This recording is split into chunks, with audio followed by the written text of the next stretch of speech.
A beautiful Monday, family. We're talking about rent, tenants' rights, and pandemic rules. And we welcome your phone calls, 520-KJLH, 520-5554. We're being joined this morning by Zerita Jones. She's a community organizer with the LA Tenants Union. And we're going straight to CJ calling us from LA. Good morning, CJ. CJ, can you hear me? Maybe we have lost CJ. CJ wanted to ask what to do if what a landlord should do if a tenant violates a lease agreement. Okay. Well, there's certain violations that are kind of overlooked right now. And one is if they added additional people to their unit. So with this shelter-in-place order, college kids could come home from college, sisters, brothers, you could shelter in place together. Even some of the people that live alone, they're not being dinged for getting a pet. So those particular things are within our state of emergency. So what you find out is people that actually live alone that are sheltering in place, they really need some company. So you could go still crazy. So those things are overlooked. Now, if it's something serious or illegal, then, we at the Los Angeles Tenants Union do not advise any tenant to do anything illegal. So depending on what that violation is, I would think if it's in detriment, if they're destroying the property, if something like that is going on, I believe they would have a recourse. Okay, that's interesting, though. What we're talking about here is the fact that things that might normally be considered a violation are they're letting people slide because of the pandemic. So even if there's a no pets clause on the lease and the person brings in a pet, not anything the landlord can do about it. They might be able to move family back in because right now people need places to go. Marlon from LA, you have the floor. Yes, good morning, everybody. I am a landlord, and one of the things you mentioned so far as somebody refusing to take partial rent. The court system don't allow us to take partial rent. If we take partial rent, then we can't do anything towards the eviction because we have accepted something. And most landlords like myself, we can't afford not to receive rent because then we can't pay the mortgage. Now, we really, most landlords that I know do not want their building empty. And if they have a good tenant, they would love to keep them. What I think needs to take place is these organizations... Is it optional? It's not optional for landlords whether or not they have an eviction moratorium. So why is it optional for banks whether they have a foreclosure moratorium? Exactly. Doesn't make sense. Right. Because, I'm fortunate enough not to be in the position. My tenants have all been able to either work from home or whatever. But no landlord wants their building empty. And the only time you really want to get rid of a tenant is if the tenant was already bad. You'll work with people. I've worked with people who've had situations, when I look at they've always been paying, something happened, they couldn't pay for a while. I work with those people. Because I got you. I understand, Marlon, but not everybody's like you. A, and B, I think you're bringing up a really legitimate point, which is really important in our fight against gentrification and also our fight to make sure that we don't, undermine black wealth. So I appreciate the call. I'm with it. If you want to start a lobbying group, I know there is a landlords group. In fact, we plan to have them on. I'd love to help you with that. Renee from LA. Good morning. Good morning.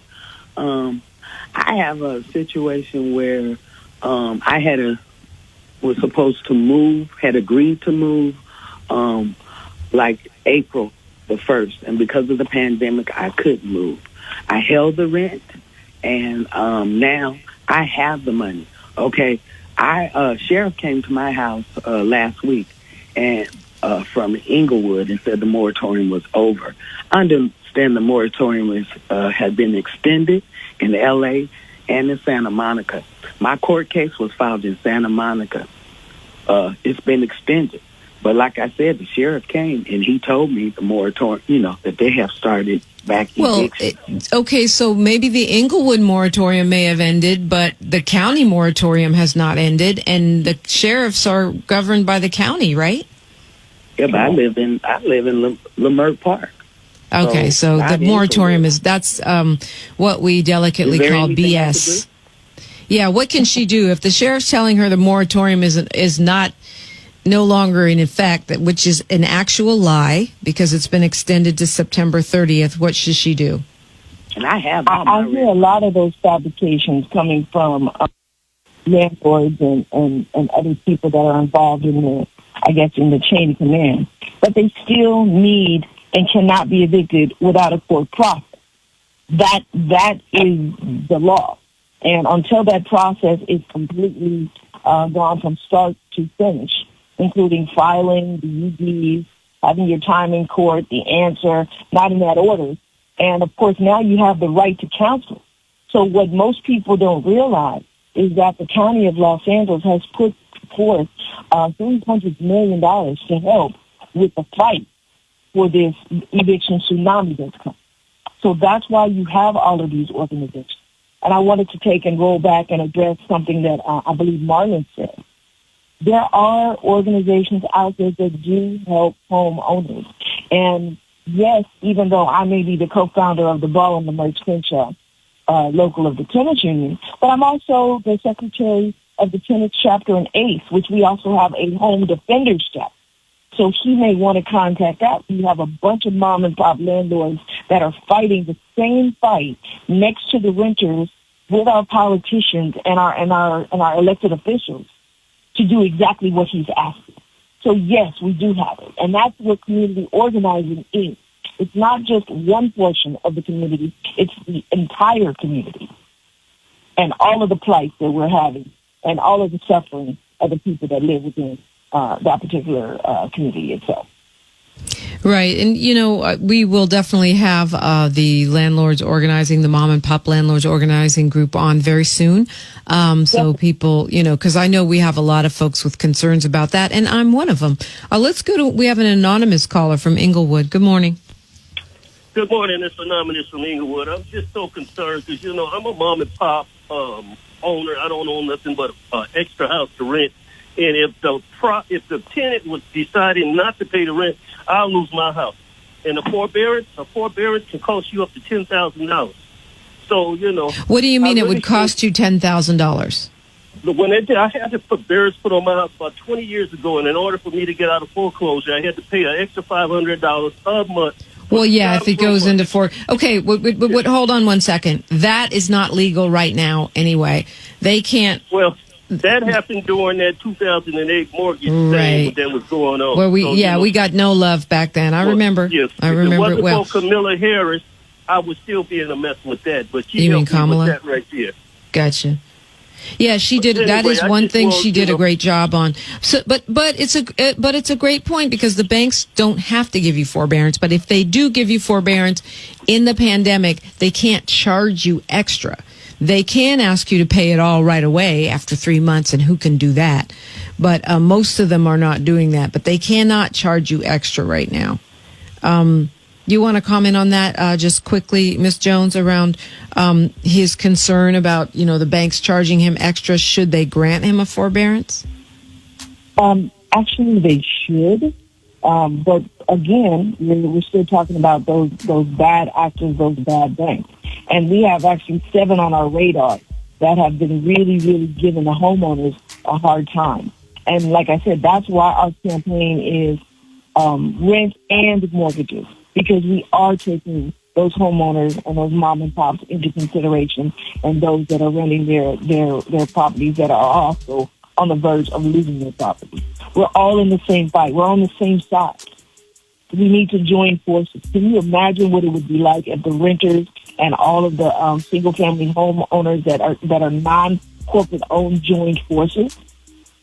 Can you imagine All of us Yeah. coming down, our politicians. That is the movement. So don't let renters' rights fool you. We got a few homeowners and mom and pop owners' rights also. And like I said, that is community organizing. No doubt. Well, I thank you so much for being with us this morning, Zerita Jones. What would you leave us with? What do you want to tell folks on the way out the door, about their rights as tenants, or just in general about the LA Tenants Union? Well, first of all, you can always reach us at the latenantsunion.org. That is our website. We are also on Instagram, Facebook, and Twitter at LA Tenants Union.